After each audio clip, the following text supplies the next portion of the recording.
Just went off, and so it's exactly 10 o'clock. So welcome, everybody. My name is Dan Jackson. I'm your facilitator for the day. And we have a distinguished group here. One person that's really distinguished is our district director. And so she has been really quite active, and I think she's going a little above what's required, if we can say that. But I've never been so impressed with someone who's taken a hand to making this happen. And so we're going to have some feedback from her before we get started. Madam District Director. Thank you, Dan. Thank you, Dan, and Jason and Wilma, Bill and Wafa, and all of the people that have been involved in helping us have a great contest season. We're really excited. When we were talking about this in a meeting previously, Wilma said, and this changed everything for me. What Wilma said was, we have had so many champions from District 55, which is true, and we want to continue having champions from District 55, which is also true. And that only happens if we have great contests at every level. It has to be a great club contest, a great area contest, a great division, and a great district contest, because then we find the best person in District 55 to go and compete with the rest of the world. And that makes this training super important, because this is the way that we are going to have great contests, both the contestants understanding what a great contestant is and what's happening in a contest, how they're being judged, what judging means. Also, for the judges, what they're judging, how they're judging, what's important, what's not important, what's just a rumor. And I find around contests, there's a lot of rumors, and the rule book's there for a reason, to dispel all those rumors. And also for the contest chairs and anyone who's involved in a contest, it can be overwhelming, the amount of things that you have to do. And there's all these rules and you have to follow the rules. Otherwise, people are disqualified, and that can be quite scary. And I think that puts people off running contests. And this year we want to have a lot of contestants. We want to have a lot of great contests for that very reason, because as Wilma says, we want more champions from District 55. So we've done a lot of work to give you all the resources you need, but also put on a bunch of these sessions where Dan is going to go through some of the training that Toastmasters provides, and then he's going to fill in some of the gaps around what else there is, or what other questions you'll need, and then we're gonna have some fun and play along, play judge, which is always my favorite role, and all of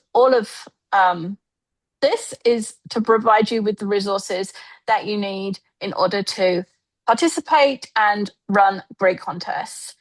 And I would be remiss if I did not mention Ava Tweedy, our webmaster and education manager, who has done a ton of work on the education, on the contest pages on our TMD55 website, which if we're lucky, Jason will put a link in the chat for us. On the organizers page, all of the scripts, all of the forms, a whole spreadsheet that runs you through how to run a contest. All of that stuff is up there in one place for you. So if you don't download something as we post it today, as Dan talks, it will all be there for you, along with a link to ask us questions. So you don't have to take everything in this morning. We are recording this session, and I hope you learn everything you need to know. But if you don't, it's still there for you afterwards. So thank you for being here. We are so happy that you're here to help make a great contest season for TMD 55 this year. And with that, I'm going to let Dan get to the talking. Thank you, Madam District Director. So let me introduce the others and very needed comments. We do have champions in District 55, and we want to have future champions as well. We have a distinguished group besides our district director. We have our district parliamentarian, who is Bill Frederick, and he is also the chief judge. We have our contest chair, Wilma Igwe, DTM, and she is the contest chair. Logistic and admin manager, Jason Wool. And I'll tell you, anything goes wrong, we don't want to worry about it, because Jason has it all under control. And I am Dan Jackson, DTM as well. I'm your second district governor for this district, if you believe that. That was back, well, I won't tell you how long ago it was, but I'm the second one. Lark Doley was the first, and I was the second. Now, I've judged at many contest levels. In fact, all of the contests, all the way up to international. And there's nothing more disappointing when judging falls short, without a doubt. Because once you become the world champion of public speaking, you can actually write your own ticket. I remember one individual by the name of Jock Elliott. He's from Queensland, Australia. He made it to the final competition in 2007, not going back too far. I've been around a little while, as I said. He didn't make it to the finals in 2008. He didn't make it, but he got to the finals. In 2009, he didn't make it, but he got to the finals. In 2010, he didn't make it, but he got to the finals. Everybody said, Jock, why do you keep doing? Why don't you just give up? In 2011, he competed again, and he made it, the world champion. In District 55, we have world champions, and our record is to be envied by many. And I know from listening to some of the contestants right now that are going to compete that we do have a world champion again in our midst. We only have 1.5 hours for this training, but if we don't cover all of the information, you can find the answers in one book. One book. That's the speech contest rule book. Let me emphasize that. Now, we've had a lot of information that's been put out for you to use to make your contest better. And so there's nothing you can't need that's not there. But I want you to remember, if we can't cover all of this information, there's one book, unequivocally, that's the speech contest rule book. And that also has a picture of, guess what? A contestant from Texas, Luisa Montalvo. Yeah. And she had a struggle too. She didn't make it. But again, she kept competing, and she made it. Yeah. So again, please remember that. All the items have been made available. Our district director has told you that.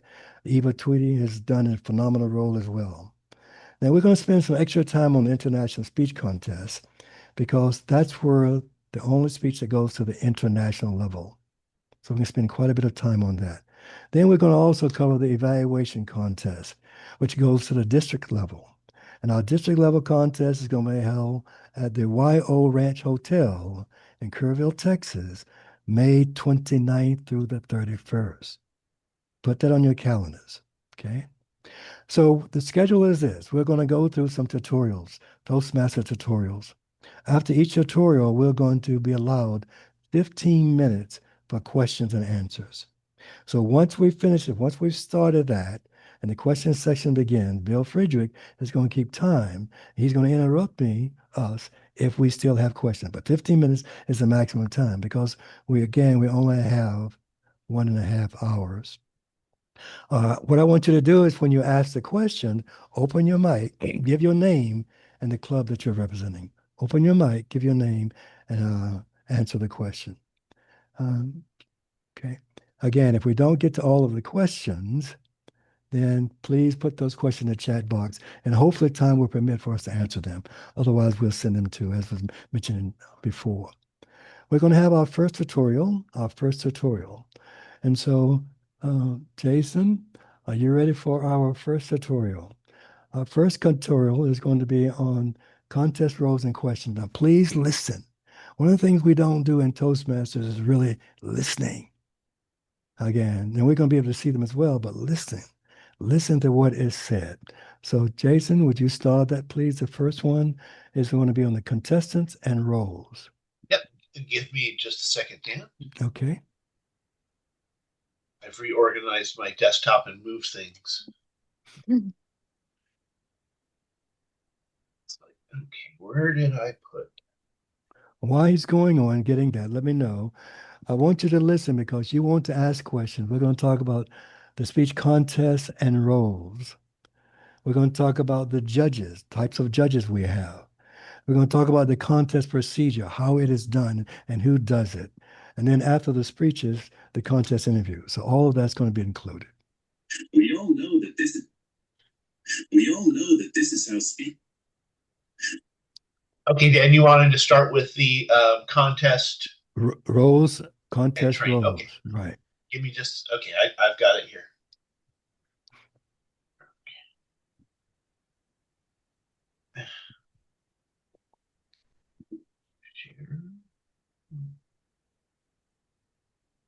And these are available on the Toastmasters International website, everybody. So go to their contest roles, okay? All right, here we go. We all know that this is how speech contests end. But how do they begin? And who is involved in getting them here? Well, if you're thinking about serving as an official or competing in a speech contest, you've come to the right place. Speech contests are a fun opportunity for speakers to compete against their peers, and they're also a chance for improvement, whether you're a contestant on the stage or a member of the audience. As you may know from your own experience, enjoyment for contestants and observers is derived from a sense of fairness. That's why it's essential that speech contests are conducted properly, with good judging, timing, and ballot counting.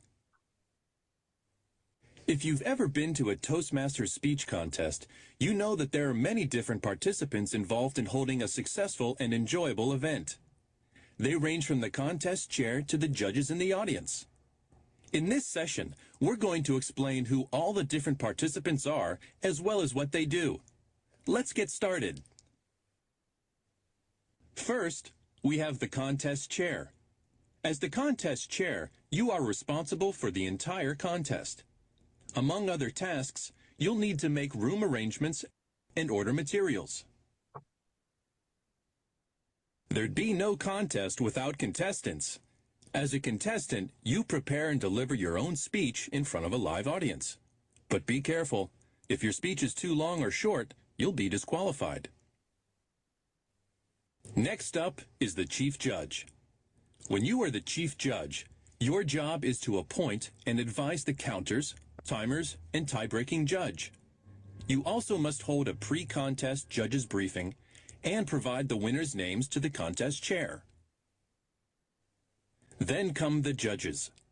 As a judge, you'll use the judge's guide and ballot to guide you in selecting a first, second, and third place winner from among the contestants.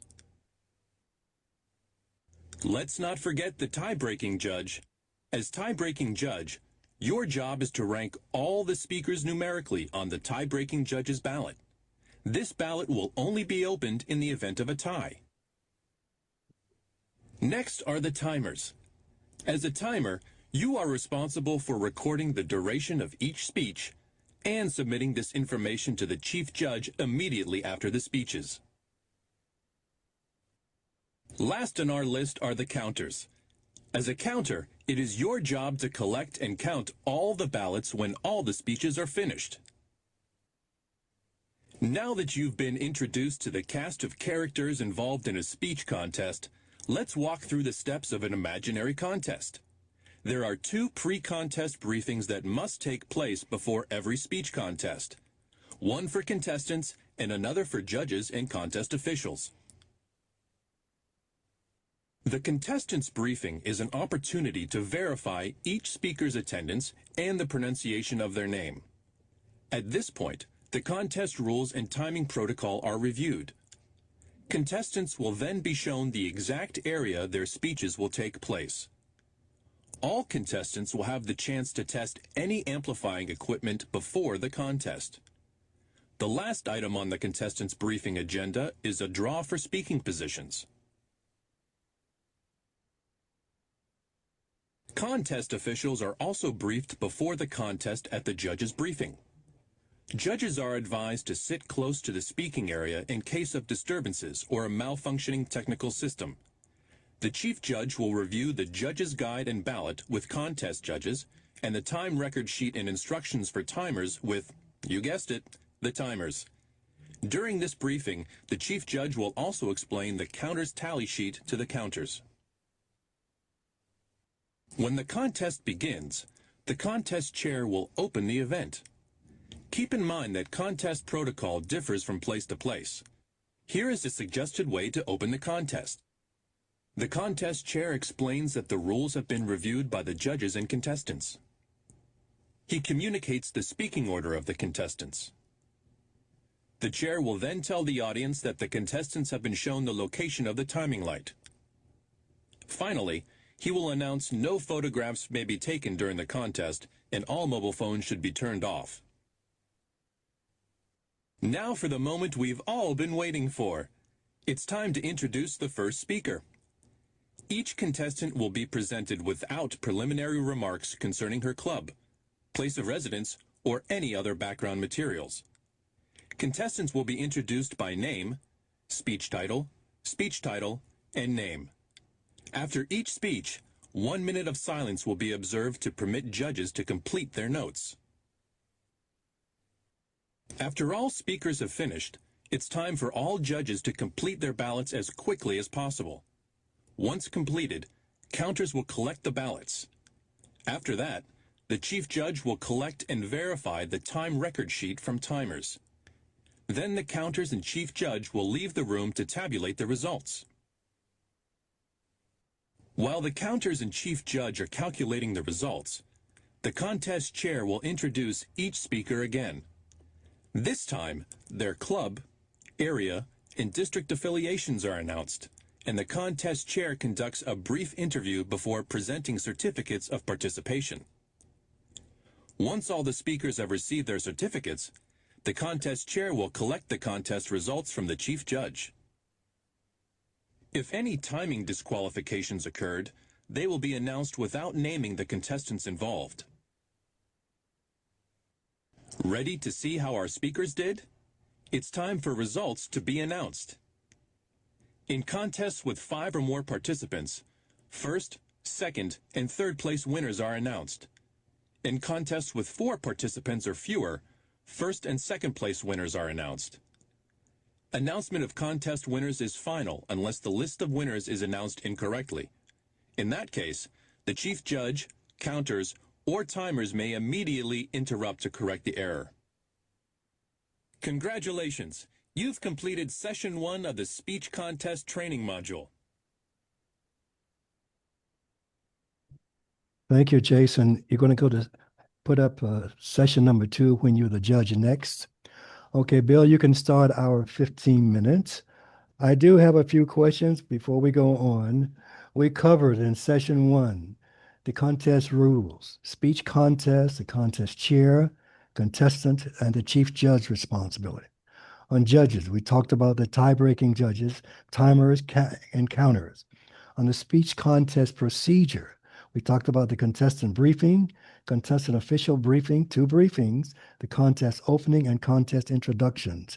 After the speeches, we talked about the contest interviews, the results, and congratulations. The first question I have for you is this. What is the eligibility for a person to compete in the international speech contest? What is the eligibility for a person to compete in the international speech contest? Does anyone have an answer? When you don't have the rule, you can always go to the rule book, but you can't do it now because we don't have that much time. Yep. Dan, can I answer that? No. Wafa, how good to see you. So good to see you. Yes, Katie of course. said completed level 2 in pathways. Good job, Katie. That's part of it. Okay, that's good. That's good. Wafa can fill in the rest. Wafa, go on, talk to us. You have to be in Welcome, good Wafa. standing, and so does your club.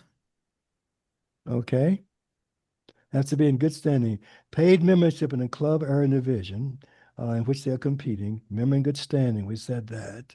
And maintain eligibility through all levels. So if something happens later on, again, they discover that you are disqualified. And who was that? When did you say that? Must have earned certificates of completion levels 1 and 2 in the Toastmasters pathways. Or you're a DTM. Okay? Everybody got that? There's a test afterwards, okay? So just remember that. Okay. Okay. Yeah, the test is the contest. That's right. I love it. Okay, number 2, question 2. What is the number of voting judges required at an area contest? Required at an area contest. I got a lot of answers. When you don't have the answer, you know where you can always go, right? Mm-hmm. Yeah, the speech contest rule book.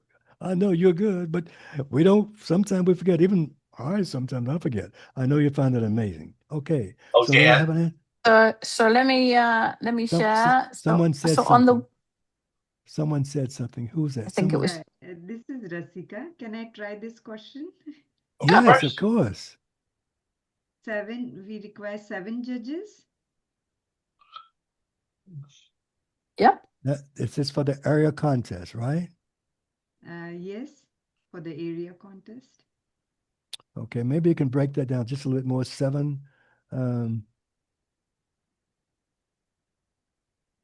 Okay. Oh, Well, let me 7 just go and voting. get It's with for it. the division. Okay. Yes, Yeah. yes. So Yeah, that's the base. Yeah. 7 But is at for the the area, division. Area at, is 5. I'm sorry, I missed that.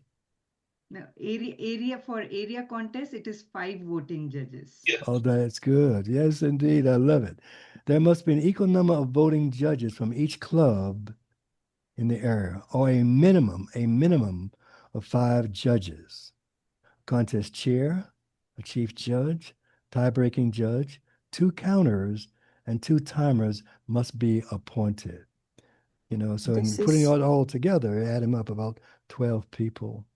Now, all of this that information is in the contest rule book. And I'll just, is that Jason? You putting all that up there for and us to look at? it's I Yeah. was me. This actually is with Is you that the doing you? that, which is the excellent. on the concert on the D55 website under contest and then contest organizers.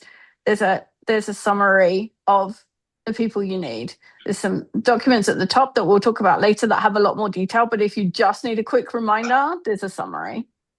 Yeah. Okay. So Wilma, you wanted to say something? Yes, actually, at area, and I think it's important to note that at club and area, you have the same amount of judges and pretty much the same number of volunteers. However, some of us have clubs that don't have contests. And at that point, your club is able to vote on a person that will make a speech for time and then represent their club at the area contest. Some clubs don't have contests. That doesn't mean that that you cannot have a representative. And I think that's important to note. But what if they fail? They have this contest and they bust the time. They fail the time. What If happens you then? don't meet time qualifications, you are disqualified. Oh, that's heartbreaking. After all Yes. this time, yeah. So, And if okay. you're the only contestant and you get to 4 minutes and 30 seconds, you can just sit down. You don't even have to finish it if you're the only contestant. I mean, I've seen that happen. That's kind of cool. Okay, I got it. Okay. All this extra, everybody. So you got this. Yes, indeed. Okay. Number 3, who selects a tie-breaking judge? And does the tie-breaking judge attend the judge's briefing? Who Ooh. selects a tie-breaking judge? And does the tie-breaking judge attend the judge's briefing? In case Come you on didn't now. know, I put the handbook in the chat. You put that. Thanks, Jason. Appreciate that. I snuck it in there. Okay, I love it. I love it. Okay, I need some answers. Who The chief selects judge the selects chief judge? and the tiebreaker judge does not attend the briefing with the other judges. The briefing happens separately with the tiebreaker. Oh my gosh, look at you. Does everybody agree with that? I think you should. So that's good. Okay, right. good. Let me go on. I think they have just 2 more. This one is really, really, really, really important. Please look at the contest rule book. After being introduced, the contestant must proceed immediately to the speaking position. To ensure that each contestant's audiovisual equipment is functional, each contestant must say what? After being introduced, the contestant must proceed immediately to the speaking position.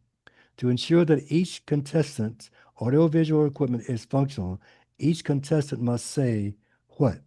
Now, in our small clubs, we don't have that. I mean, in our clubs, starting at that level. But if you're going up in the area, you have a mic and so forth, you must follow the rules. This is a requirement.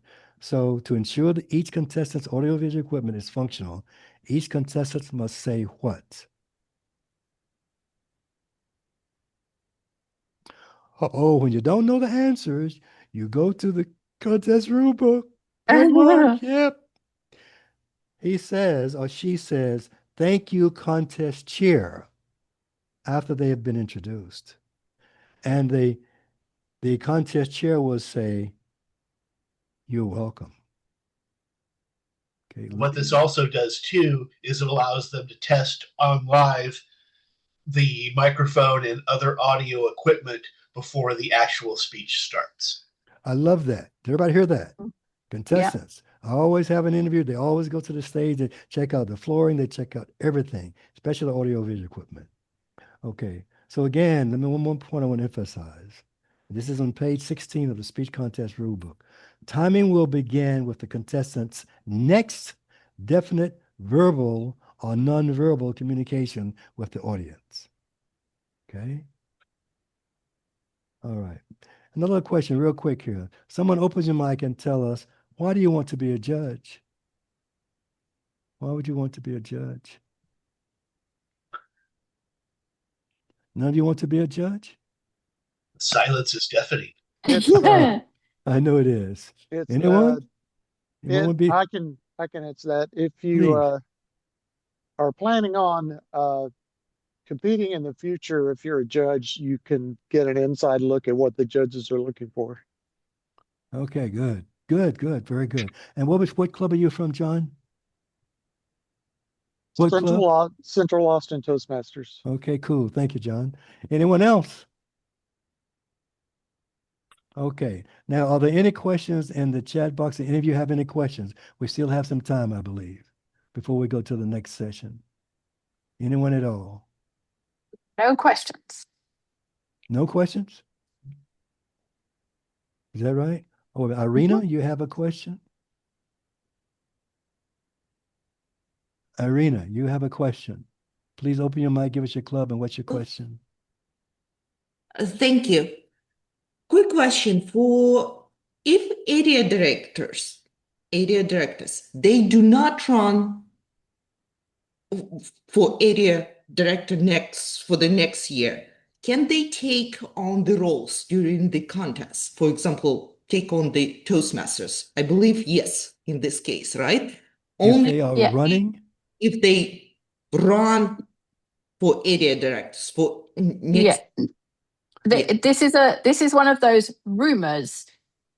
The only people who are running for district positions who can't compete or be officials are people who are running for elected positions. Our area directors are not elected, they're appointed. So it doesn't matter whether an area director is planning to be an area director next year or not, because they're not elected.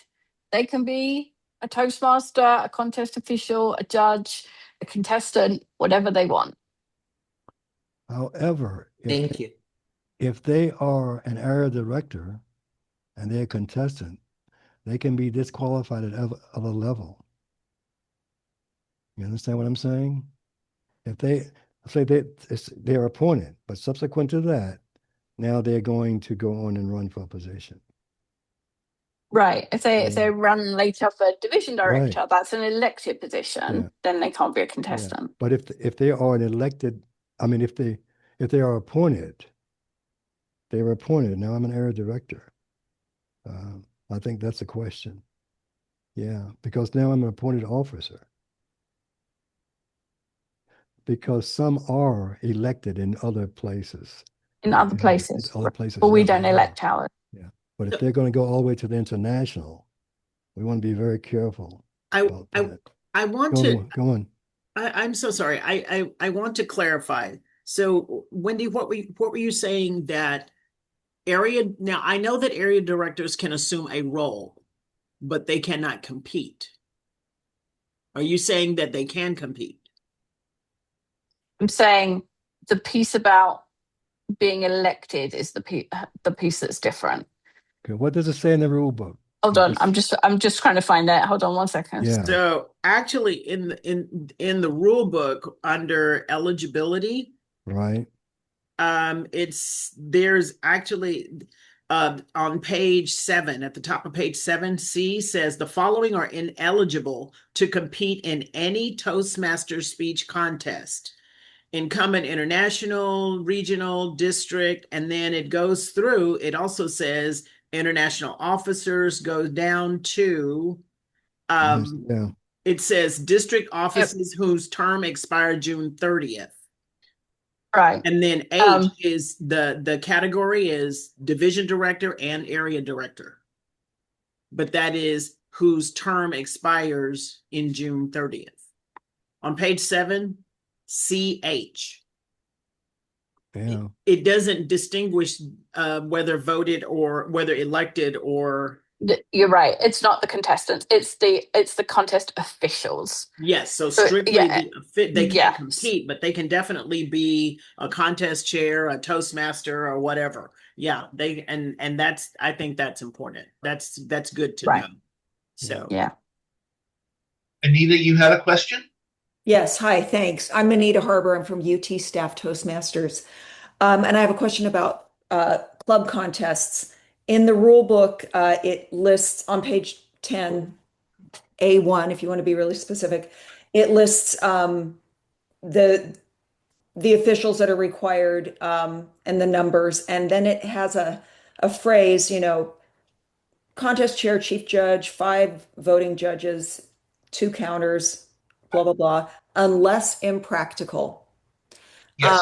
And that seems oddly squishy for Toastmasters, So I'm wondering, and we have a small club, and Yes. it is likely not practical for us to have, in particular, that many judges. Or if we can, my question is, can we have fewer judges? If so, is there a number? My other question is it ever possible for people to double up on roles? Can someone be, could the contest chair be a ballot counter, for instance, or could, do you see where I'm going with this? Yeah. We're talking about the club level. Wilma, didn't you address that before? and We're talking yes, about and the thank club you so level. Not much. the impractical Be our part. last Thank question. But it's you the so same much. thing.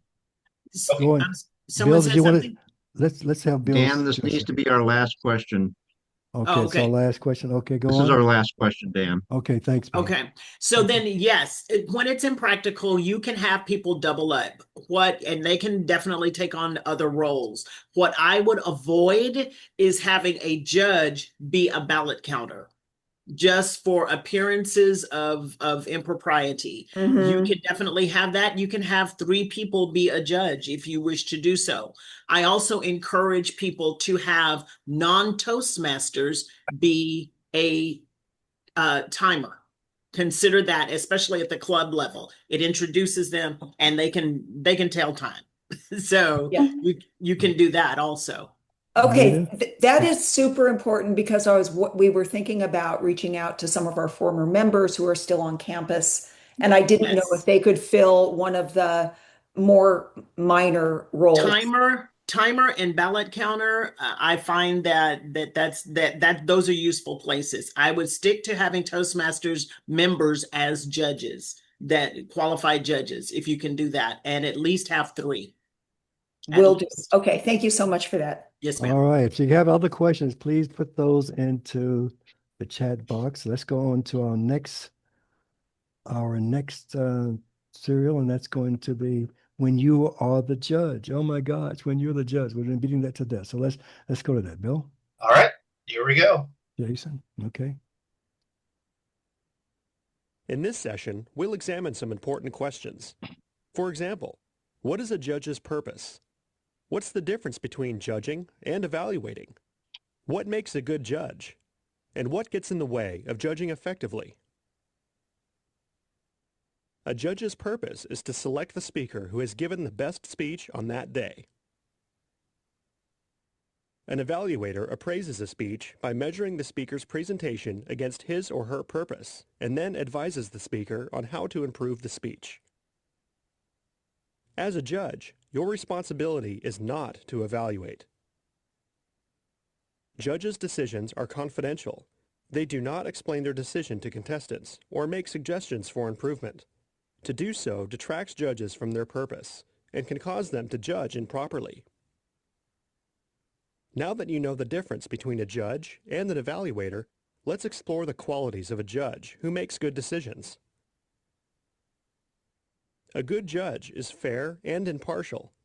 If you're a good judge, you will not consider any contestant's club, area, division, or district affiliation, nor will you consider any contestant's age, sex, race, creed, national origin, profession, or political beliefs. A good judge demonstrates objectivity. Even if a judge disapproves of a speech topic, it should not interfere with their decisions. A good judge is accurate and dedicated to making correct decisions.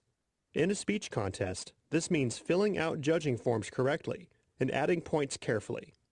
When you're a judge, you want to make sure you are familiar with the judge's guide and ballot, which includes specific judging criteria. A good judge is trustworthy too. They realize that contestants, contest officials, the audience, and Toastmasters International have entrusted them with the responsibility of selecting the best speaker. As a good judge, you will live up to that trust. A good judge is knowledgeable. They know the current contest rules and use the most recent version of the Speech Contest Rulebook. If you're a good judge, you'll study the contest rules before the contest, and you won't make any exceptions to them as you judge the speeches. Are you a good listener? If you're a good judge, you are. Good judges listen carefully to each speaker. They don't daydream or allow themselves to become distracted. So let's see. We've talked about the difference between judging and evaluating, and we've discussed the qualities that make a good judge. What are some barriers to objectivity that a judge might face?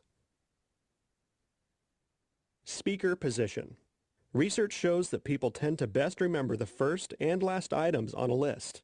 Similarly, the first and last contestants to speak during a contest may hold a slight advantage over the others. As a judge, be aware of this tendency to avoid unfairly favoring those speakers. Champion for the underdog. It is normal to want to give a break to someone who has a handicap or who has overcome hardship. As a judge, it's important not to let these feelings cause you to be especially lenient on the underdog. The next obstacle is known as the halo effect. This phenomenon occurs when we attribute a favorable trait to a person only because of another favorable trait that person possesses. For example, Joe is dynamically delivering his speech. Therefore, his content is really good. Well, wait a minute. Is Joe's content good, independent of his delivery? Be careful to correctly identify what you judge. Also, watch out for the reverse halo effect. Here's an example. Sandra has questionable grammar. Therefore, her speech is weak. Now, Sandra may split her infinitives, but does she speak to her audience effectively? Second time around. The longer you are a Toastmaster, the more likely you are to see a contestant more than once.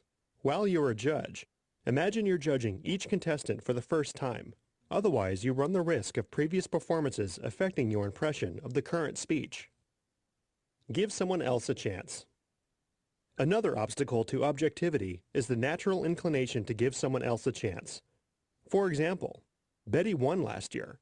Let's let Bill get ahead this year. The fact that Betty won last year has no bearing on this year. As a judge, never let past performances influence your decision. Not the norm. Last on our list of barriers to overcome is basing decisions on social behaviors that aren't common to you. Behavior patterns vary from country to country and even from club to club. For example, some clubs encourage speakers to wear full suits. This is not the norm in all clubs. Be aware of the effect these differences may have on you, and keep them from impacting your decision. As a judge, it's your job to be as objective as possible, and that can be difficult to do. Each of us has likes and dislikes that may subconsciously affect our decisions. That's why we have a panel of judges. With several judges, we can overcome the bias of any one judge. Now let's clear up a few common misconceptions. Speeches don't have to be serious. In fact, humor can be a great vehicle for driving home a point. Contestants who choose to use humor should not necessarily be marked down because of it.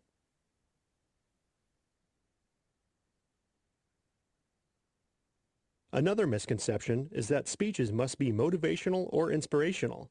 This is not true. Contestants may give any type of speech they wish. Now that we've discussed what is permitted, let's go over what is not. Contestants can be disqualified if they do not meet the eligibility, timing, and originality requirements. Eligibility involves being a paid member of a club in good standing. Depending on the contest type, additional education requirements need to be completed. Review the Speech Contest Rulebook for eligibility requirements.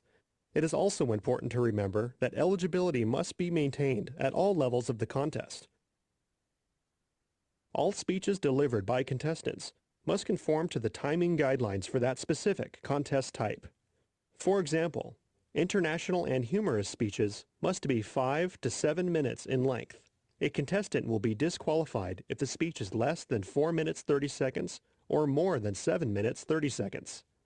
The judge's guide and ballot does not include a space for speech time. Timing of speeches is the sole responsibility of the timers. Judges are not permitted to time the speeches and will not consider the possibility of undertime or overtime when judging a contestant's speech. Prior to announcing results, the contest chair announces if time disqualifications occurred, but does not announce the name of the contestant or contestants involved. As a speech contest judge, you determine whether or not a contestant's speech is substantially original. This is no simple task. So what makes a speech substantially original? 25% or less of the speech may be devoted to quoting, paraphrasing, or referencing another person's content. Any quoted, paraphrased, or referenced content must be identified during the speech presentation. No speech should be taken entirely from another source. Now, let's say you suspect that a contestant's speech is unoriginal. What can you do? You are allowed to protest. Any protest shall be lodged with the chief judge or contest chair prior to the announcement of the winner and is limited to eligibility and originality. Before a contestant can be disqualified on the basis of originality, the contestant must be given an opportunity to respond to the voting judges. Once the speaker has left the room, the judges hold a vote. If the majority vote to disqualify the speaker, the contest chair is responsible for notifying the contestant before announcing the winners. All decisions made by the judges are final. Congratulations! You've just completed Session 2 of the Speech Contest Training Module. All right. Jason, you want to put up Session 3, the Judges Guide and Ballot? Then I have some questions for Session number 2. Let me just review this one more time. Session 2 covered good judges are, what they are, some of the barriers to objectivity, some of the common misconceptions that we must avoid, eligibility, timing, originality protest, and speech contest. That was in Session 2. So here are the questions. All right, please open your mic and give us your name and your club and answer the question, please. What are protests limited to?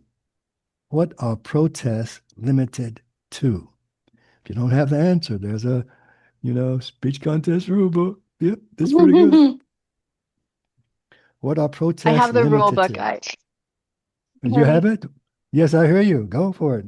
Okay, wonderful. So the protests are limited to eligibility, originality, and reference to another contest or another contest speech, and must only be logged by voting judges and or contestants. Oh, that is pretty good. I like that. That's good. By the way, you can answer this or someone else can answer it as well. Can the contest chair disqualify a contestant on the basis of eligibility? the contest chair can disqualify a contestant on the basis of eligibility. Okay, And I love it. Yeah. I'm Erica Snyder from the San Antonio Toastmasters Club 9434. I'm sorry, I didn't hear that. Would you say that one more time, please? I'm part of the San Antonio Toastmasters Club 9434. Same club as Dan Jackson, which Oh, is is that why right? I can't imagine imagine that. that. I can't Ah, imagine that. Yeah, I know. That wasn't a plan, everybody. plant. No, okay. Yeah, Number it right. wasn't. It wasn't. he Okay, trains that'll You'll be do. us winning. well. He trains us well. You'll be winning the raffle next as well. Okay. Okay, number two. Can protests from audience members be considered? Can protests from the audience be considered? That doesn't, shaking heads doesn't work for me. Okay, anybody gonna say anything if I answer that? No, no audience. Okay, not an audience member. Jim, I can see you're really enthralled by this. That's okay. That's okay. Okay, going on. What are the requirements to be a chief judge, a voting judge, or tie-breaking judge at a Toastmaster speech contest? What are the requirements to be a chief judge, a voting judge, or a tie-breaking judge at a Toastmasters speech contest? At the club, the person, what is the qualification for a club contest? You have to be a Toastmaster, right? Yeah, you have to be a Toastmaster. Yeah. You have to be in good standing and complete level 2 or have 6 speeches under the old program. Okay. You've been around a little while, the old program, I know what it is. I remember that program too, I'm still in it, so I won't go there. Okay, yeah. So let's say at the club contest, without a doubt, be a paid member. At an area, division, or district contest, you must be a paid member for a minimum of 6 months. For a minimum of 6 months. You have completed at least 6 speech projects in the Competent Communications Manual. You all don't know what that is, I know, but that's okay. Or earned a certificate of completion in levels 1 and 2 of any path. There was a Competent Communications Manual back when, and we had to complete this manual. So that was one from the school earlier, All right. And also, you must be physically present at the contest of which you are serving. Physically present. All right. So I gave you that answer. You answered part of that. So let's go on. All right. Here we go. The last question. Can a candidate for an elected district leader position for the term beginning the subsequent July 1st be eligible to serve as a contest official or a test speaker at the area, division, or district level? Can a candidate for an elected district leader position for the term beginning the subsequent July 1st be eligible to serve as a contest official or as a test speaker at the area, division, or district level contest? Based on the contest rulebook, they are ineligible. That's pretty good. That's pretty good. You guys want to check this other club out. We won't go there. Yes, that's page 8, everyone. Page 8, contest rule book. And that was, what was her name again? Snyder, Erica Snyder? Something? Yeah, okay. All right. So again, question from the audience. What do we have from there? Question from the audience. What do you have? Questions from the audience, the attendees. Do you have any questions on session number 2? Any questions whatsoever? Dan, I think you're so good there are no questions. You know what? I like to think that too. Okay, good. All right. So no questions. So that does help a little bit. Okay, so let's go on. Let's go to session 3, please. Go to session 3. In this session, we'll move to the practical side and discuss how to use the Judge's Guide and Ballot. Let's get started. The Judge's Guide and Ballot is laid out in 2 parts. The top part will help you decide the winner and will not be given to the counters. The bottom portion is the official ballot. It will be given to the counters and must be complete, showing 3 different names for first, second, and third place, and your signature as the judge. If it is not complete, the the chief judge will discard the ballot. Everyone develops their own system for making decisions. There is not one accepted method for filling out the judge's guide and ballot. When the speech is finished, use your notes to enter the point values for each category on the ballot. This way, you're not overly influenced by one category and you can focus on the speech instead of on the ballot. When points are totaled, determine who you have ranked first, second, and third. If there is a tie, use your notes to refine your scoring. Remember, speech contest judges must always break their own ties when submitting their choices for first, second, and third places. Here's an idea to prevent prior speakers from influencing the current one. Write the names of the speakers in the top row. With each new speech, fold the ballot to hide the previous speaker's scores. The more you serve as judge, the more comfortable you'll become. In the meantime, let's get familiar with the ballot itself.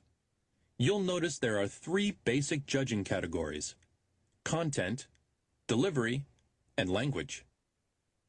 The first category, content, is worth 50% of the speech points.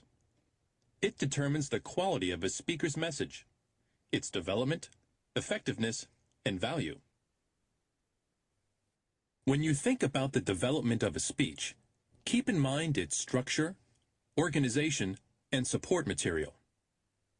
Is the speech structured with a clearly defined opening, body, and conclusion? Is the purpose clear and well-defined? After considering the development, think about effectiveness, taking care to focus on the speaker's achievement of purpose, the audience's interest, and the speech's reception. How does the audience react? Is the subject matter relevant to the audience and occasion? Is the subject matter clear to the audience? Then, think about the speech's value, noting the speaker's ideas, logic, and original thought. Does the speaker have something to say, a clearly defined message? Does the speaker's message contribute to the listener's knowledge and stimulate their thinking? Okay, since the content category is worth 50% of the points, you're halfway through. The second category to judge is the delivery. Delivery is about the way the content of the speech is presented, and it represents 30% of the points of the speech. Delivery is both physical and verbal. Consider the physical delivery. Focus on the speaker's appearance, body language, and use of the speaking area. Does the speaker look neat and appropriate? Do the speaker's gestures have purpose and complement the speech's message? Do the speaker's facial expressions match the emotional side of the message? The second aspect of delivery is voice. Consider the speaker's flexibility and volume. Does the speaker's voice have a good quality? Does the speaker's voice modulate to show feeling and emotion? Is the speaker's volume adequate? Are words spoken with clarity, or are they slurred and indistinct? The final aspect of the speaker's delivery to focus on is manner. Pay close attention to the contestant's directness, assurance, and enthusiasm. Does the speaker believe in the message? Is the speaker clear and confident in sharing the message? Does the speaker speak with and convey enthusiasm for the message? How are you doing so far? Just one more category left: language. The language category is about the speaker's word choice and grammar and counts for 20% of the speech points. Within the language category, you'll consider both appropriateness and correctness. First, think about the appropriateness of the speaker's language. Focus on the appropriateness of the language to the speech's purpose and the audience being addressed. Does it fit the speech, audience, and occasion? Does the language promote understanding of the message as the speaker intended? Along with appropriateness, think about the correctness of the language. Here, we're focusing on the speaker's grammar, pronunciation, and word selection. Are the speaker's grammar, pronunciation, and enunciation good? Is the contestant's diction or word choice effective?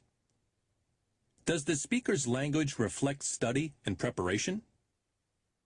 Congratulations! You've just completed session 3 of the speech contest training module. Okay, great. Jason, would you put up the evaluation form up there next? Okay, on the judge's guide and ballot, session 3, we talked about filling out the blank out the ballot, tallying the points, handling the ranking and tie ballot, break a ballot, talked about the judging categories. Then we talked about the ballot itself, speech development, effectiveness, value of idea, value. Then we talked about the guide and ballot, physical appearance. We're talking about physical appearance, body language, speaking area, the voice, manner, directness. Then the last part, we talked about the language, was appropriate and was correct grammar, punctuation used. So here are the series of questions. And I'm going to ask Wilma as well as Bill, if you have some other question you might want to ask, if besides this, if the audience doesn't give me 2 minutes. Okay, for everyone, what are the 3 parts of the judge's guide and ballot, and how many points does each part represent? That's pretty good now. What are the 3 parts of the judge's guide and ballot, and how many points does each part represent?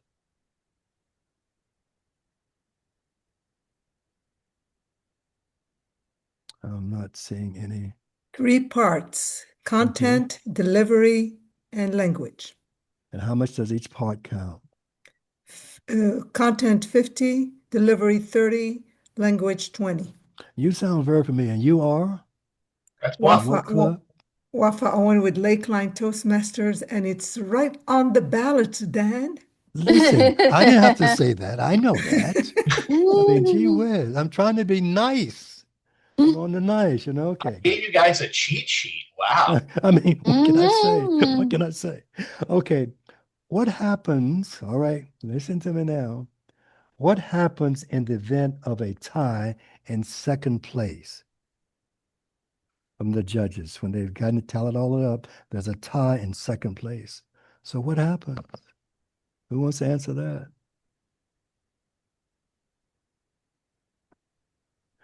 Come on. Surely that's where the tie-breaking judge comes in. Oh, really? Okay, I'm shocked about that, but that's great. Yes. And what do you do? I want to know what you do. What happens in that particular scenario? So what I'm asking you to do is, how does this tie-breaking judge work? We've got a tie for second place. So how does this ballot work?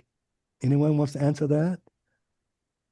I was going to say he uses a crystal ball to determine which is which. But in actuality, the tie-breaking judge ranks all the contestants, whether you have 3 contestants or 9 contestants or whatever.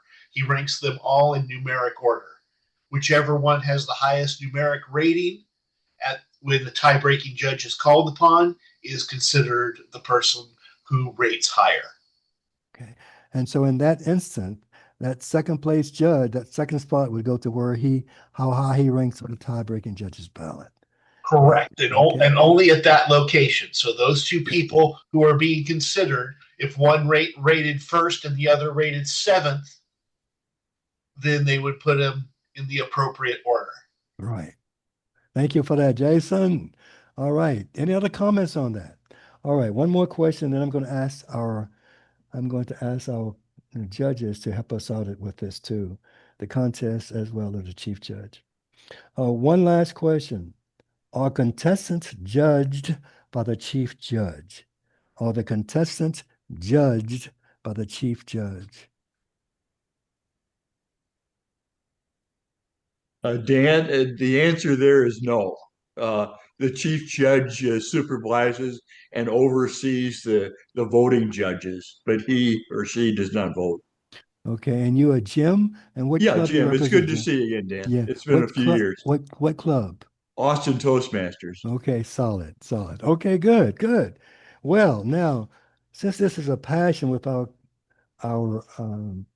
contest judge as well as our chief judge, do you have any particular questions that you might want to ask?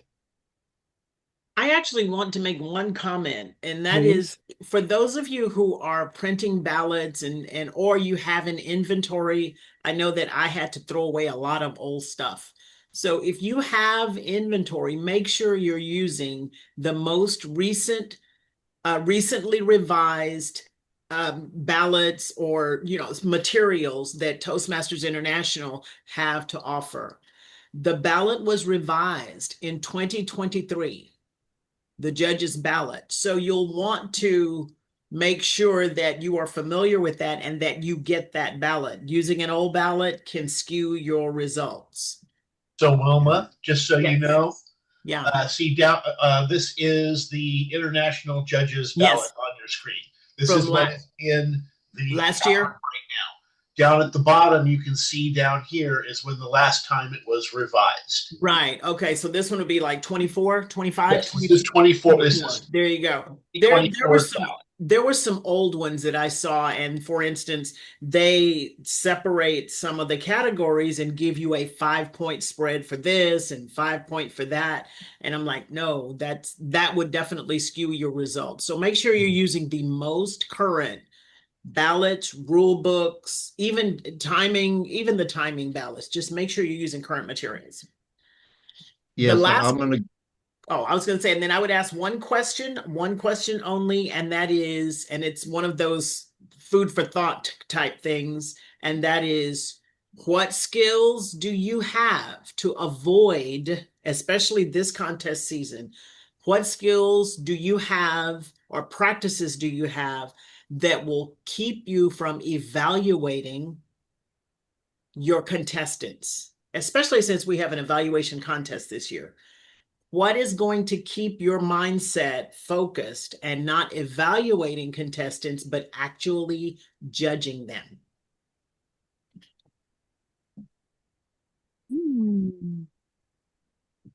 That sounds like a loaded question. It sure does. I love it, though. I With love sour it. cream and bacon, you betcha. The reason I ask that is because we have an evaluation contest. We're going to be listening to a series of evaluations, probably based on order, before we actually vote on our international contestants. Our mindset as Toastmasters is to evaluate, but you understand that we can't do that because we can't build anybody up. We can't teach them, we can't equip them or inform them. But it will be very easy to go, I've got to evaluate the evaluator, and that mindset, it's easy for us to fall into it. What are you going to do? What tool do you have?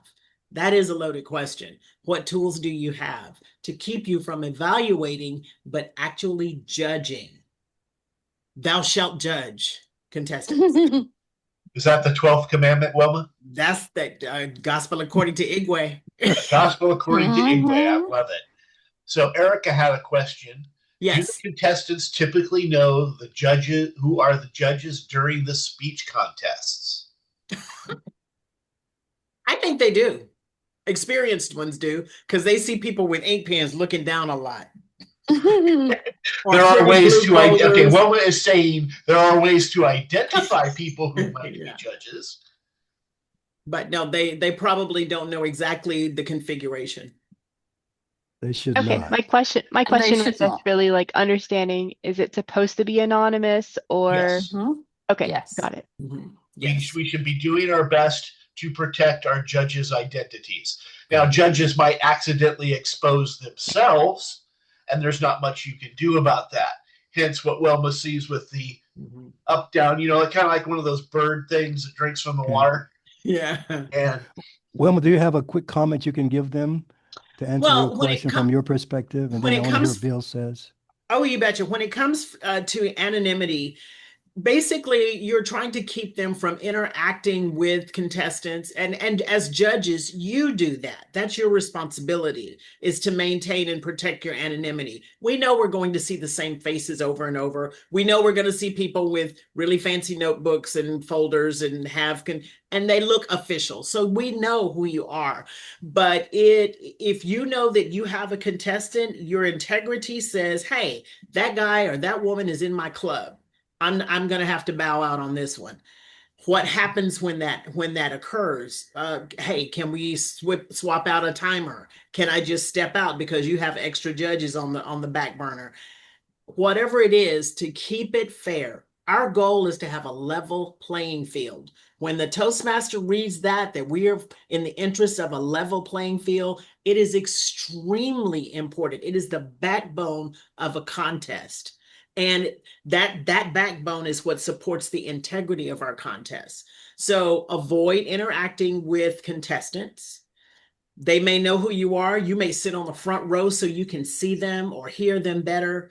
Just make sure you protect your anonymity and don't get influenced. And my loaded question, how do I keep from evaluating and stick to the judging? It means know your ballot inside and out and know your rules. Know what Toastmasters International expects from you.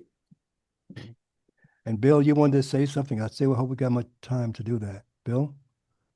No, just some preparation that I do every time is the first thing I do. Yeah, I've been doing this a long time. I have inventory. I pull out my inventory and I cross-check everything. Just like a contest chair should be doing the same thing to make sure everything is current, because Wilma's correct. The forms can change and you don't want to be misjudging. Okay. Wafa, you Wafa, had a question or comment? I could present it as a question or a comment to add to what Wilma has shared with us, is that sometimes the contestants will approach the judges after the contest is over and ask them for their scoring. So is that allowed?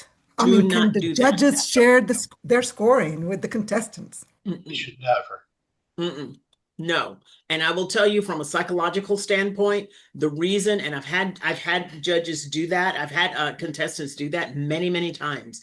And the reason is because, again, we are raised to be good evaluators. And as an evaluation, you get feedback. A contestant wants feedback. It's very, very natural as a Toastmasters to say, why did you score me that way? What do I need to do to be better? I remember that last year at district, I was a contest chair last year, but I've done 3 terms as district chief judge, and absolutely that's my favorite role of all time. But to have people come, you have to have that thing to say, okay, that's not something we can discuss. Okay, we're gonna have However, to. I'm sorry. and then direct them though. Direct them to someone that can give them an evaluation. Hey, timer, how did you think I did? Or hey, other members that are there, how did you think I did? What could I have done better? Ask for that. Yeah, a lot of feedback. Bill, I think, do we have enough time? Arena had a hand up and then she took it We down. do, Dan. Okay. Arena? Very quickly, it's about budget trophy. Who is purchasing trophy? Is it district or should District. district? For area and division contests, we have a budget and we have trophy. And on stage, we'll tell you what the secret is. I don't have it in my head right now.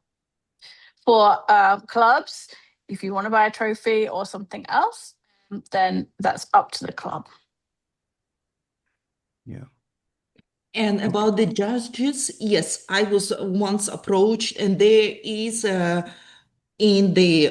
it says ballots should be destroyed immediately, and I screenshot that, and I provided to the contests. Yes. Okay. If you wish, Encourage your contestants, even at club level, to bring their own evaluation page and give it to a friend. Say, hey, Yes. I'm being judged, but you give me some feedback on how I did.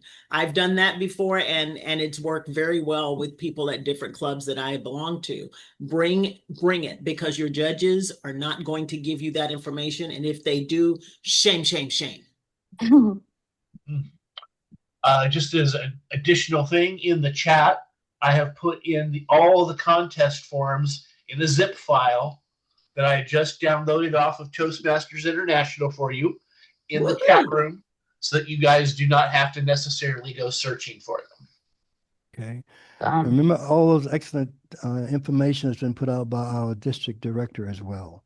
Yes. Okay, because we have the evaluation form up. We need to speed it up because time is passing. So if you could put the evaluation form up.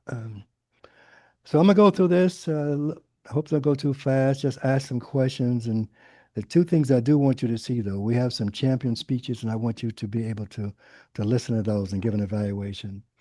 So I'm going to rush through it, so please bear with me. We want to get through with it, and we don't want to keep you overtime, though. At the beginning of the contest, and again, always go to the rule book. The rule book, it has this in there. At the beginning of the evaluation contest, which we're going to have, at the beginning of the contest, 5 to 7 minute test speech will be given by a Toastmaster. Well, a Toastmaster, a person who's selected to speak. And normally they're from the Toastmasters Pathways program. Contestants who choose to make preparatory notes must use, let me put this, contestants must use the evaluation contest note sheet. This is a requirement. We didn't have it before. In my day, we could take paper and write the evaluation out, but that's not the way it is now. So you must use this evaluation contest note sheet. It's a form item 1177. At the conclusion of the test speech, all contestants must leave the room. Then they have 5 minutes to prepare their evaluations using the evaluation contest note sheet. So the contest note sheet, that's what they're going to use. More than one sheet may be given to the individuals who are going to be evaluating. After 5 minutes have elapsed, no further preparation is allowed, and all contestants must hand their copy of the evaluation contestant's note sheet to the contestant sergeant at arms. The evaluation contestant's note sheet must be handed back to the contestant as they are introduced. The evaluation contest note sheet must be handed back to the contestant as they are introduced. Okay, so going on some of the items to be judged. For analytical quality, this is given 40 points. You evaluate the strengths and weaknesses of the speaker's presentation. Was the evaluation clear? Was it logical? Did the evaluator identify specific strengths and weaknesses of the presentation?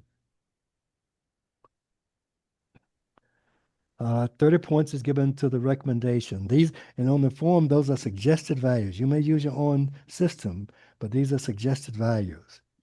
Are specific recommendations for improvement given? Are recommendations practical? Are they helpful? Will recommendation enable the speaker to improve on his or her next presentation? That is in the recommendation section. 30 points. Technique, a suggested value of 15 points. It refers to the manner in which the evaluator presents his or her comments and recommendations. Then you have the summation. Suggested point value is 15 points. How does the evaluator conclude the evaluation? Does the conclusion suggest, briefly summarize the comments and also make suggestions for improvement in a positive way? Other things you should consider. Other things you should consider. Neither the test speaker's project nor any of the objectives that the speaker may have to be known to should be known to the contestant, the chief judge, voting judge, or tie-breaking judges. Let me read that one more time. Neither the test speaker's project nor any objectives that the speaker may have can be known to the contestant, to the chief judge, or the voting judges. Recommend that the Toastmaster giving the test speech should not be a member of the same club. It's recommended that Toastmaster giving the test speech should not be a member of the same club as one of the contestants. The test speaker must be introduced by announcing the speaker's name, speech title, and the speaker's name. All right, this right here is also important. Introduce each contestant by the contestant's name twice. Nothing more. Look at the rule book. Introduce the contestant by announcing the contestant's name twice. Okay, evaluation speeches do not have titles. So you just introduce John Doe, and then he or she comes up and gives his evaluation. I'm looking at this timing. Let me go through this real quick. I know that was quick. Please look at the rule book. It's all there. It's all there. First question.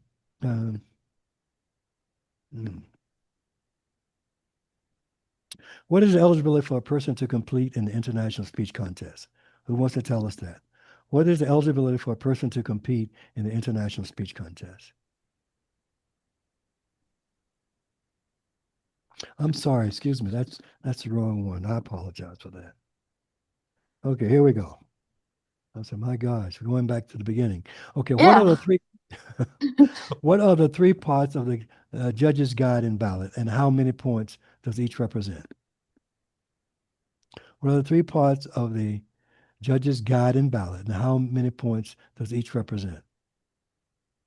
3 parts. Dan, I think we went over that already. Yeah, that was international, Dan. No, this right here. You mean for the evaluation? For the evaluation form. I see. For the evaluation, Okay. yeah. What are the 3 parts of the judge's guide and ballot, and how many points does each represent? Oh. There's actually 4 parts. Yes. It's analytical quality at 40%, recommendations at 30%, technique at 15%, and summation at 15%. The evaluation form? The evaluation contest judges guide and ballot? Yeah. 3 parts. Oh. I have 4. Oh, you have 4? Okay, let me see here. Go on, give those to me again, Erica. Analytical quality, 40%, recommendations, 30%, technique, 15%, and summation, 15%. Yeah, she's right, because I have for evaluation. The evaluation? Yeah, I'm looking to check on the. Double check that for me, would you please? Yep. Jason, can you put it on the screen, please? Yeah, put it on the screen for us. And I have a newbie question. This is my second contest, and because now I'm vice president of education, I probably need to know all this stuff. But I'm assuming from what I'm hearing is that there is a random speech that's given, and then the evaluation contest is everyone's evaluating the same speaker on their evaluation of that speaker? Correct. That's correct. Okay. Yes. Okay. Awesome. Yes, that's correct. Thank you, Wendy. Make that a little larger for me, would you please? Okay. On the kind of page that I'm on. Now, how did I get that? No, that's the notes page. That was for the. There you go. Oh no, look, counters tally. Look. Counters. Oh, we're in a mess. For some reason it won't let me download. Hold on, let me find the event. Here, you want me to take over, Wendy? This I've one? got it up here. There you go. Okay.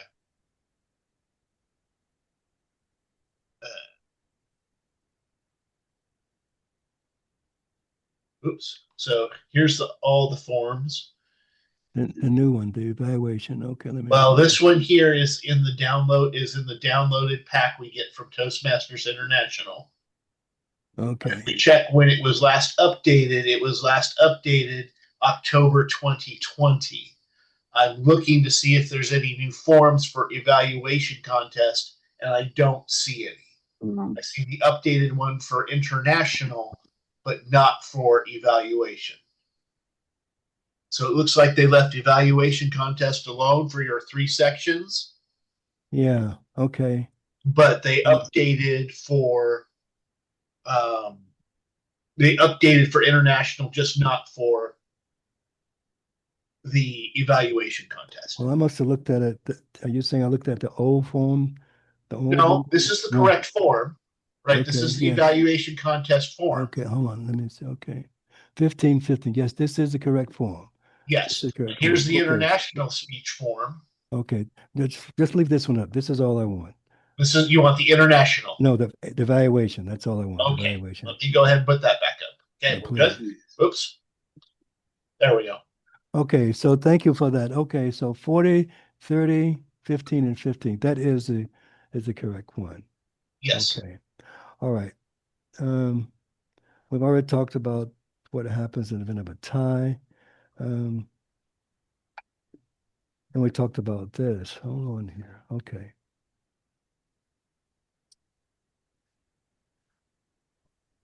Okay.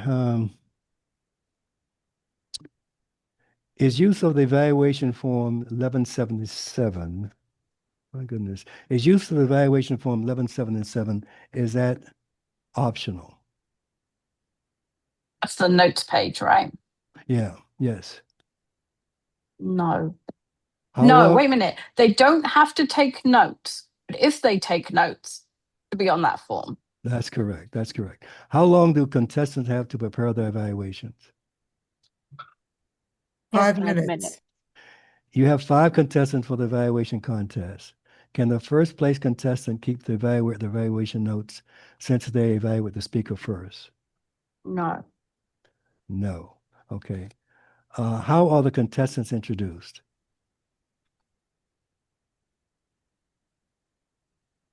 How Their are the name contestants? twice.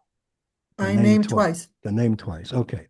Okay. Apologize for that. Let me get my forms updated on that And one. if you can't remember any of that, it's all in the script, and the scripts are on our website. Yes. And make sure you got the right script and the right book. Okay. So again, look at that again. What I want to do right now, though, is we want to go to the contest, And I'm looking at my clock. I think we've got about 10 minutes. We can get through one speech. Yeah, get to one speech. That's okay. Okay. Do All the right, first everybody. I wanted to give you 2, but we can't. So we're going to go through one. You know the one we want to put up, right, Jason? Huh? You I'm know the sorry one, again? you know the one we want to put up. The one about the where there was a possible protest. Yeah. Uh-huh. Okay, please. Right. Let's do it. Sorry, I'm everybody. good. Okay, good. Let's go on, Sheila. What I want you to do is I want you to use what you've learned to evaluate this and give us some feedback about, well, just talk about the speech. What do you think about it? Give us some candid feedback. Go on, Jason. Let's have it. Ramona J. Smith, still standing, Ramona J. Smith.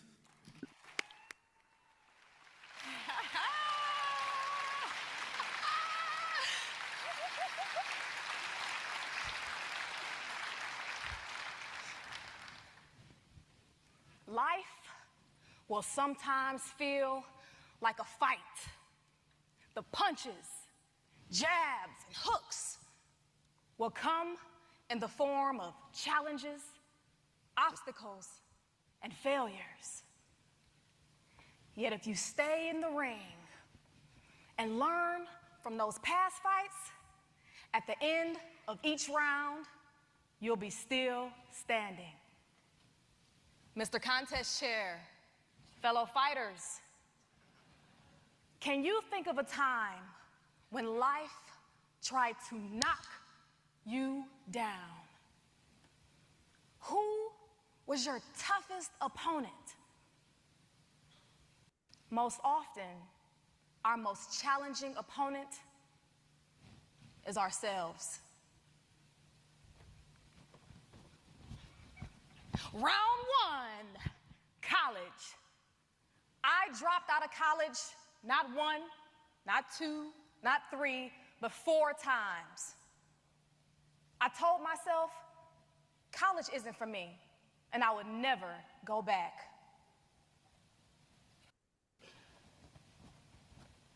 Round 2, marriage.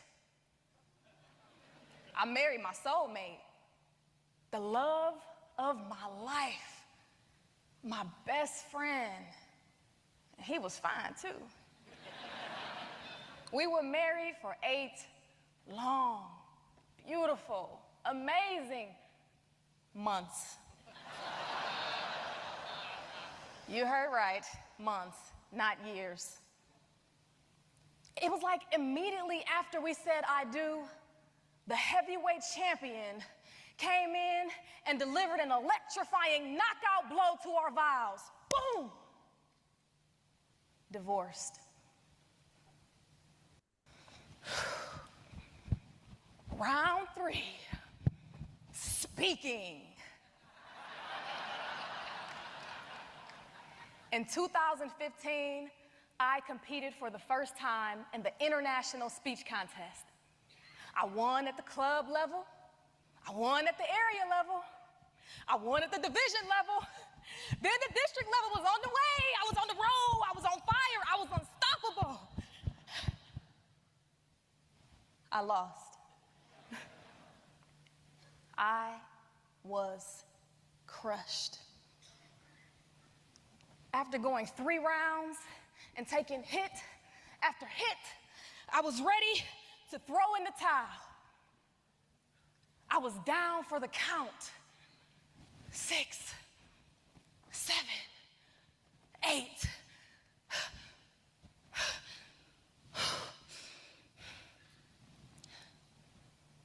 When was the last time life knocked you down? Who was that lifeline that you reached out to help you stand back up? Was it your family, your friends, or did you hold on to your faith? Maybe you've never been knocked down, but you've seen one of your family members take a devastating blow. Were you the lifeline that they were reaching out to help them stand back up? Were you the coach in the corner saying, get up, stand up? As I gathered all the strength within myself to pick myself back up, stand, instead of looking into a mirror of defeat, it became a window of possibilities. I got back in the ring. I went back to college. I got my degree and I graduated magna cum laude. Yeah. After failing 4 times, I was still standing.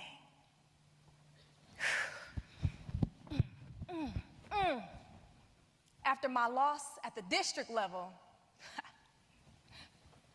I'm speaking to you from the World Championship stage. It's a moment. Thank you. Thank you. Even after suffering loss, I'm still standing. As for my marriage, I'm still in training.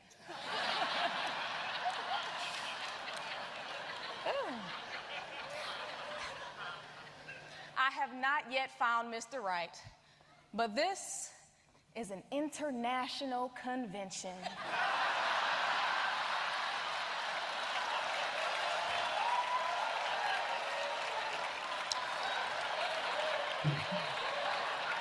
And there are thousands of men from hundreds of different countries.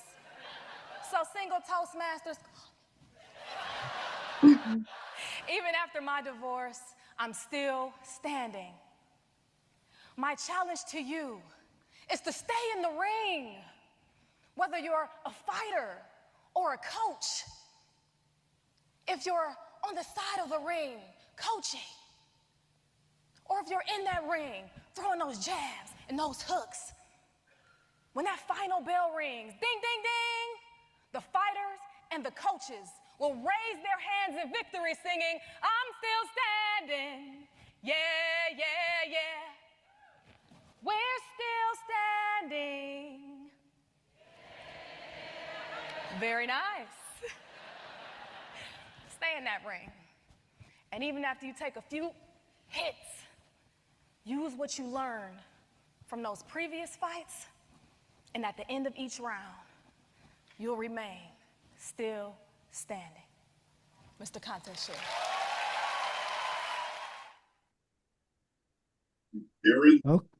Okay, good. Thank you very much for that.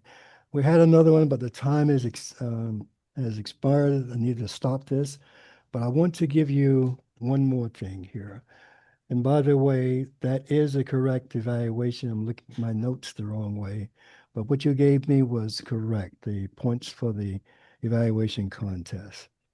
I do want you to know that an evaluation contest, as well as the international speech contest, there's a code of ethics. I just want to go through a couple of things here. The judges will demonstrate the utmost objectivity. We'll be conscious and avoid biases. You will not time the speeches. Judges will support by word and deed the contest rules. Judges will not be a member of the same club as when they're judging. And judges will have no conflict of interest of any contestant. All of this is on the form of both the international speech as well as evaluation speech. Now, I do want to comment with one thing before we go, and then, Madam District Director, you want to say something? I'll leave it up to you. There's been some issues about the last speech. Does anyone have any question about that speech? What do you think? There were Should it have been eligible? Think about those eligibility criteria. Should someone have protested? Yeah. What do you all think? Do you think there should have been a protest? Please look at the rule book. Please look at the rule book. And it says protest can be lodged by whom? Contestants. Yeah, contestants and judges, right. Now, she did a song. The speech was great, but then she did a song, and she didn't quote the reference for that, right? So does that make her ineligible? Or should she be disqualified? What do the rules say? Someone protests. If someone protests. So look at it again. Grounds for protest. Yeah, grounds for protest. But no one protested. So she won. Yeah. So when you make a reference of someone's speech, you have to do that. Look at the rule book because it's been changed somewhat. Anyway, thank you all for the time. I'm sorry about keeping a little over. We'll manage my time a little bit more appropriately. Madam District Director, you want to say something before we leave? I want to encourage you to go to the district website, to go to contests and contest organizers. There is a running a contest spreadsheet that has, if you put in the date of your contest, at the start time, it works out for you all of the things you have to do. It has all of a place to record all of the people who are who are volunteering. And then on one of the tabs, it has a blow by blow, like what minute each person should be doing what. It has links to all of the scripts that we've created for you. So we've worked really hard to try and make this easy and less scary for you, and to make it a great contest. And if you have questions that you think of later or that you have as you're going along, please email us or call us, and we will be happy to help you. I hope you have a wonderful contest. Thank you all. Have a good one.